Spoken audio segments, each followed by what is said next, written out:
looper we're going to thread is the lower looper, which is indicated with our blue thread colors. So we're going to simply pull the blue thread off of the cone, slide it into our first guide on the antenna. Then you'll notice that there's an additional guide towards the back of the machine that lays flat against the machine. We're going to simply slide our thread into that guide and it will click into place. Now this is our tension disc, and this is what they call a lay-in tension disc, and it simply does exactly what it said. You just simply lay that thread into that tension disc, and the discs have grabbed that thread. They enclose on that thread. Now in order to see the rest of our threading guides for the lower looper, we're going to need to open our front cover, and to do that you'll notice there's a little imprint on that front cover. You're simply going to grab in that position, slide the front cover to the right, and then pull it down, and now we have our exposed area. You can immediately see that we have a threading chart here, and what's great about this threading chart is it tells us exactly where we need to go. So since we're blue, we're going to simply follow all of our blue markings. Here's our first guide here. We're going to pass that thread through there, and then we're going to come over here and you can see one more guide right there.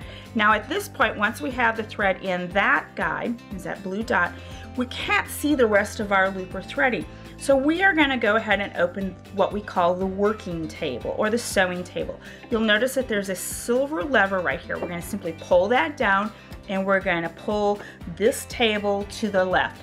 And immediately you can see that this whole entire area for both our lower looper and our upper looper is exposed. Now the lower looper is identified right here.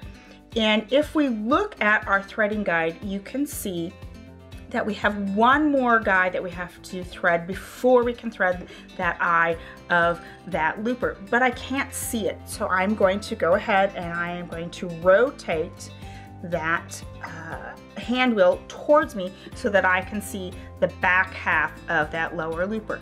I've got one guide right here. I'm going to slide that thread right into that guide, and then on the back half, that thread actually slides up into that guide. You're going to pull that thread up into that guide. Now my last portion of the lower looper to thread is actually the eye of my lower looper, and you can see the eye right there. I'm going to go ahead, I've got a thread tail that's a little longer than what I want. It's a little harder to manage, so I'm going to simply clip that thread tail, and I'm going to pass the thread through the eye of that looper. And if you need to, when you're doing this, it's okay to use tweezers to help you pull that thread through. So now that I've got the thread through the eye of the looper, I'm going to simply go ahead and I'm going to pull that thread back. So now our lower looper is threaded and we're ready to go ahead and thread the upper looper. To thread the upper looper, again, we're going to match right now at this point our color on the front of the machine with our thread color, and we're going to take it to that first guide on our antenna. And again, here is a flat guide towards the back of the machine. Slide that thread underneath that guide and you'll hear it click into place. Now we have a lay-in tension disc system for the upper looper and also for the lower looper. And the thread just simply lays in between those two tension discs, and you can feel the tension disc grab that thread. So our thread is in our tension disc, and our next guide is located right here. If we look at our threading chart, you can see that the lower looper is going to sit here and the upper looper is going to sit in this guide. We're going to pop that thread into that guide by sliding it to your left. Let's find our next green position, which is located right here. We're going to slide that thread up and it slides into place. Now our next guide shows that it's right here, and it's a little tricky. It actually is this position right here. And to grab that thread in there, what I have found is that if I come to the left and wrap it around, it will slide in underneath this little spring located right there. So now I'm ready to thread the eye of the looper, and I'm just going to turn the hand wheel a little bit to remove that lower looper thread and so that I can see the eye of the looper. Again, if you need to use tweezers, it's okay to grab a set of tweezers to go ahead and pull that thread through that eye. And once you've got it pulled through, you have your lower looper threaded in addition to your upper looper. Now we're ready to thread the needles. To thread our needles, we're actually going to start with our right needle. And we'll again notice that our color coding says that we are orange. We're going to grab our thread tail from our orange cone and we're going to take it through that first guide on our antenna. Now we're going to take our thread down to this position here on the left, and that thread just slides right into position. You'll notice in this case our tension dials are not what we call lay-in. They're actually what a term that I was always told called beehive tension dials, because they kind of wrap around. We're going to take our thread to the right underneath. We're going to bring it all the way to the top, and then we're going to bring it down. And when we bring that down, we catch it in what we call a little check spring. And you can see as I pull the thread, I've got tension on that thread. Another way to thread the right needle following the instructions in the manual, we're going to take the thread to our thread antenna, go to the right-hand side of our pre-tension threading guide. Then we're going to slide the thread through that hole on the left side of that pre-tension guide. This is all outlined in your instruction manual for the babylockvibrant. Now we're going to go through that tension disc, come up and around, and then we're going to finish by threading the needle. You'll notice that through several of the videos, we threaded on the left side of this pre-tension dial, not using the loop method. You may find that you can use one method over the other, and that really will depend upon the thread and the actual stitch or the technique that you're using. Now, if we look at our threading chart inside the front cover of our machine, we'll notice that when we bring that thread down, we have a guide right here that we're going to take that thread underneath, and then we have another hook we're going to take that thread up and over. Okay, so we came underneath and then we came up and over.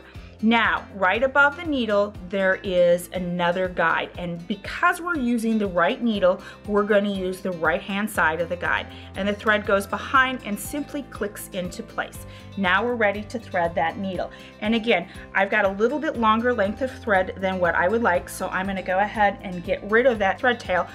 It will make it a little easier for me to thread the eye of the needle. And this might be a case where you might want to use a pair of tweezers so that you can see the eye of the needle, or you can actually place that thread a little bit closer. Now that I have the thread through the eye of the right needle, I'm going to simply take that thread and pull it towards the back. And again, if you have difficulty getting your fingers or your hands in there, tweezers are always a great option to use. I'm just going to straighten that thread out. To thread the left needle, we're going to follow the same steps that we used for the right needle. Again, we have a red thread color indicator on our left needle. Take the thread up through the guide on the antenna. We're going to bring our thread to the guide on the front of the machine, slide it from the left to the right.